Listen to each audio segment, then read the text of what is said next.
সরকারকে বলবো, আপনি কৃপণ হয়েন না, আবু সাঈদ মুগ্ধদের বীরশ্রেষ্ঠ খেতাবে সম্মানিত করেন। এই জাতি ধারণ করবে। আপনি জনগণের কাতারে আসেন, জনগণকে ভালোবাসেন, শর্টকাট করতে যাবেন না, আপনার বিপদ হবে। আমি মনে করি ভারতপ্রেম ভুলে সোজা কোমর হয়ে দাঁড়ান, সেই পথে আমরা হাঁটছি, আমাদের প্রধানমন্ত্রী হাঁটছেন। আমি খুব সাধুবাদ জানাই। আশেপাশে উচ্ছিষ্টদের বের করে দেন, ন্যায় বিচার প্রতিষ্ঠিত করেন। রাষ্ট্র আমাকে কি দেয়? কিছুই দেয় না। আপনার তো সব কিছু নেন, শুধু বাকি আছে এই অক্সিজেন মহান আল্লাহ তাআলা দিচ্ছেন, এইটার উপর ট্যাক্স বসানো, আর কিছু তো নাই। আপনি আমার কি দেন বলেন তো? আমি কিছু পাই না খুঁজে, কেন আমি ট্যাক্স দিব? পুলিশ তো আপনার। এটা কতটা গাদ্দারি হইতে পারে? আমরা আবু সাঈদকে এখনো সম্মানিত করতে পারি নাই, অসীমকে সম্মানিত করতে পারি নাই, মুগ্ধকে সম্মানিত করতে পারি নাই। এদের রক্তের উপর দিয়ে আজকে এই সরকার। আবার এদের গুণগানও গাচ্ছেন কিছু সুশীল। আমি জানি না ওনারা এই বিপ্লবের শক্তিটা ধারণ করতে পারেন নাই, তাই এক একজন এক এক কথা এক একবার বলেন। শিলং থেকে বলেন উনি সব পরিচালনা করছেন, আরেকজন বলেন আমেরিকার রাষ্ট্রদূত উনি নাকি পরিচালনা করছে।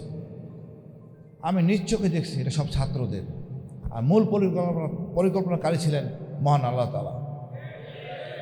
এটা একটা বিশাল বিজয়, পৃথিবীর ইতিহাসে মনে বিরল। অস্ত্র ছাড়া বিজয়, অস্ত্র ছাড়া বিজয়, হেলিকপ্টারের বিরুদ্ধে, ট্যাঙ্কের বিরুদ্ধে, স্নাইপার রাইফেলের বিরুদ্ধে। আমরা পরীক্ষা দিয়ে সাহসী জাতিতে উপতীর্ণ হয়েছি। এটা যেমন ভারত চায় না, আমাদের সুশীলরাও চায় না। আমাদের দীর্ঘদিন স্বাধীনতার পরের থেকে আমাকে বোঝানো হয়েছে ভারত বিশাল শক্তি, কিন্তু আমরা তা প্রমাণ করছি আমরা আসলে শক্তিশালী জাতি। আমি জানি না বিএনপির সমস্যাটা কোথায়। আমি আমাদের প্রধানমন্ত্রীর কোনো সমস্যা দেখতেছি না। সমস্যা হলো ওনার আশেপাশে উচ্ছিষ্ট লোকগুলি। এই লোকগুলি বিএনপির শত্রু। আজকে জামাতে ইসলামী, বিএনপি দুটাই মজলুম। কোনো রকম বাধা ছাড়া আমরা উন্নতির চরম শিখরে যেতে পারি। দেখেন এই লোকগুলি ব্যাংক নিয়ে কি আবল তাবল কাজ করছে।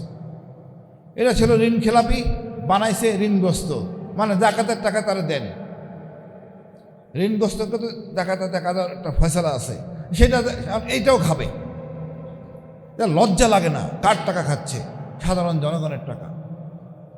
৭১ বলেন, এই ২৪ বলেন, আমজনতা আমরা সবাই মাঠে ছিলাম, আর উপভোগ করতেছেন এই উচ্ছিষ্ট লোকগুলি, যারা কোনো অবদান আছে বলে মনে করি না। আমার আস্থা তারেক জিয়ার প্রতি। উনি একটা গর্বিত পিতার সন্তান, গর্বিত মায়ের সন্তান। ওনার স্ত্রী একজন গর্বিতী সেনা নৌবাহিনীর প্রধানের সন্তান। আমি ওনাদের কাছে অনেক প্রত্যাশা, ইনশাল্লাহ কাঙ্ক্ষিত লক্ষ্যে পৌঁছব। বাট উচ্ছিষ্টকে সরান। এটা আবল তাবল বলতেছে এই শিক্ষামন্ত্রী। ওনার ছেলে মেয়ে বিদেশে, কি আবল তাবল বলে আমি জানি না। একটা নারীর যদি কোমর পর্যন্ত ভিজে যায়, সে পরীক্ষা দেয় কীভাবে? তার মা যাবে, বাবা যায় সাথে আজকালকার দিনে। উনি সেই পুরনো আমলের কনসেপ্ট নিয়ে বসে আছেন। আর ক্ষমা চাইতে অসুবিধা কোথায়? ক্ষমাতে আপনি বড় হন, ছোট হন না। এই ইগো থেকে বেরিয়ে আসেন। আজকের ছাত্র সে আগের দিনে ছাত্র নাই। এটা চরম শক্তি, জেনারেশন, নতুন প্রজন্ম। এদেরকে আপনি আবল তাবল কথা বলে হবে না। আগে আমরা বহু কিছু বলছেন, ৭১ আগেই আমরা বিশ্বাস করতাম না, তারা মিথ্যা বলে না। আমরা এতদিনে দেখছি আপনারা সব মিথ্যাবাদী, সব বাটপার, সব ভারতের দোষক, মানে ভারত প্রেমে আসক্ত। আমাদের এই ধরনের নেতা দরকার নেই। আপনারা আমাদের টাকায় চিকিৎসা নেন বিদেশে, আর জনগণ চিকিৎসা পায় না। আপনাদের কাছে কি বলবো? আপনারা যদি সোজা না হন, এই বিপ্লব কিন্তু থেমে যায়নি। এটা অসমত বিপ্লব।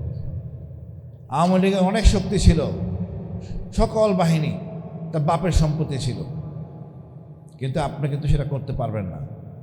পুলিশ, সেনাবাহিনী, আমাদের গোয়েন্দা, জনগণের, দেশের, আপনার না। আপনি সে আগের চেতনায় আছেন, সেটা হবে না। এখন র্যাব আপনার কথা শুনবে না, ডিজিএফআই আপনার কথা শুনবে না, জনগণের সাথে তারা থাকবে। সুতরাং কথা ঠিক মতো বলেন, নাহলে কিন্তু অবস্থা খারাপ হবে। আওয়ামী লীগ ভারতে চলে গেছে, বা যাইতে দেওয়া হয়েছে, আপনি কিন্তু যাইতে পারবেন না। আপনার পূর্বে হলো আপনি আরাকান, এরা মগ জাতি, আপনি বেশ সুবিধা করতে পারবেন না, বিপদে পড়বেন। একমাত্র পথ খোলা বঙ্গোপসাগর, এইখানে আপনার সাঁতার শিখতে হবে। আমি বলবো আবল তাবল বলার আগে সাঁতার শিখেন। কতটুকু সাঁতরাতে পারবেন আপনি ভালো জানেন, এই জনগণ আপনি দেখতে দেবে না। সর্বোপরি বলবো এক কথা, আবু সাইদ এদেরকে আমাদের ধারণ করতে হবে।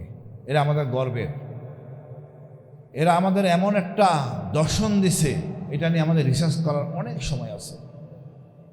এই বিপ্লবটাকে যদি এখন গবেষণা না করেন, আমরা কাঙ্ক্ষিত লক্ষ্যে পৌঁছবো না। পুস্তকে থাকবে, মাদ্রাসা সিলেবাসে বিপ্লব থাকতে হবে।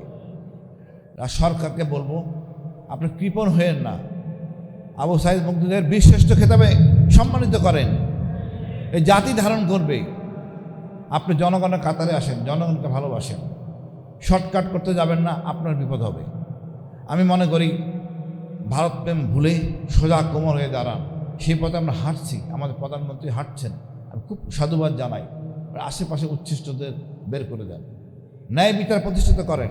রাষ্ট্র আমাকে কি দেয়? কিছুই দেয় না। আপনার তো সব কিছু নেন, শুধু বাকি আছে এই অক্সিজেন মহান আল্লাহ তাআলা দিচ্ছেন, এইটার উপর ট্যাক্স বসানো, আর কিছু তো নাই। আপনি আমার কি দেন বলেন তো? আমি কিছু পাই না খুঁজে, কেন আমি ট্যাক্স দিব? পুলিশ তো আপনার। আমি একটা চুরি বা কোনো সুবিধার জন্য গেলে পুলিশ এমন ভাব করে মনে হয় মহাবিপদে আমি পড়ছি। পুলিশকে সেবক করার জন্য প্রয়োজনীয় ব্যবস্থা গ্রহণ করেন। এই পুলিশ যারা পুলিশে ঢুকে ভালো ছেলে ছিল, সৎ ছেলে ছিল, পুলিশে ঢুকে এরা অসৎ, এরা আপনারা বানান। ঢোকার সময় চাঁদার টাকা নেন, তারপরে তাকে এমন কাজ দেন যাতে সে বাধ্য হয় চুরি চামারি করতে। আমাদেরকে আর অসৎ বানাবেন না। আপনারা অসৎ থাকেন, আমাদেরকে ঝামেলা জড়াবেন না। আমরা ন্যায় ইনসাফের মধ্যে থাকতে চাই। আমরা রাষ্ট্রের কাছে একটাই চাই, ইনসাফ। আর ভারতের আধিপত্যমুক্ত বাংলাদেশ। আমাদের যা আছে তা নিয়ে চলবো। সেনাবাহিনীকে শক্তিশালী করব, সমাজ জন্য সামরিক প্রশিক্ষণ বাধ্যতামূলক। রাজনীতিবিদরা অনেক কিছু জানেন না, কোনো একাডেমি নাই। আমাদের অনেক পড়াশোনা আছে, সবার আছে, একমাত্র রাজনীতিবিদদের নাই। জনগণের ভোট নিয়ে সরাসরি সংসদে চলে যায়, কি বলে ওনারা নিজেরা বোঝেন না। আপনার দেশপ্রেম সৃষ্টি করতে হবে, আপনার অর্থনীতি বুঝতে হবে, জিও পলিটিক্স বুঝতে হবে। কোনো একাডেমি নাই, এটা একমাত্র বাংলাদেশ। প্লিজ আপনার রাজনীতিবিদদের একটা শিক্ষার আয়তে আনে। আমি একটা চুরি বা কোনো সুবিধার জন্য গেলে পুলিশ এমন ভাব করে মনে হয় মহাবিপদে আমি পড়ছি। পুলিশকে সেবক করার জন্য প্রয়োজনীয় ব্যবস্থা গ্রহণ করেন। এই পুলিশ যারা পুলিশে ঢুকে ভালো ছেলে ছিল, সৎ ছেলে ছিল, পুলিশে ঢুকে এরা অসৎ, এরা আপনারা বানান। ঢোকার সময় চাঁদার টাকা নেন, তারপরে তাকে এমন কাজ দেন যাতে সে বাধ্য হয় চুরি চামারি করতে। আমাদেরকে আর অসৎ বানাবেন না। আপনারা অসৎ থাকেন, আমাদেরকে ঝামেলা জড়াবেন না। আমরা ন্যায় ইনসাফের মধ্যে থাকতে চাই। আমরা রাষ্ট্রের কাছে একটাই চাই, ইনসাফ।